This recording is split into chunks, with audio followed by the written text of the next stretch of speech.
আমি কিন্তু মহানায়ক বলি আমাদের প্রজন্মের, খেয়াল করে দেখেছো, এবং কোন একটা অনুষ্ঠানে বলছেন নো সালমানের চাইতেও আমি এগিয়ে রেখেছিলাম। কারণটা আমি বলি উদাহরণ, গবেষক, প্রভাষক এবং চিন্তাবিদ, ইন্ডাস্ট্রি নিয়ে ভাবতো ছেলেটা, এই জন্য বলতাম। এবং সে কিভাবে ইন্ডাস্ট্রি রান করবে সেটা নিয়ে ভাবতো। কাজে ওর সাথে আর কারো তুলনা করো না, ও সিনিয়রদের বাদ, আমাদের প্রজন্মের মান্নাকে আমি ধরি সামনে, ওর সাথে কারো তুলনা করো না।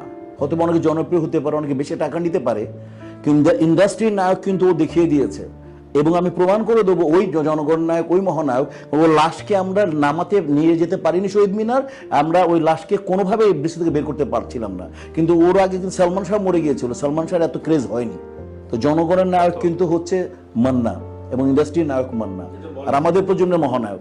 কাজে এর সাথে আপাতত কারোর সাথে মিলাবো না, সাকিব খান কারোর সাথে মিলাবো, মান্না মহানায়ক না, মিলাবো না। মনে করো ও ইন্ডাস্ট্রি নায়ক, আর ব্যক্তিগত নায়ক অনেকে মনে করো।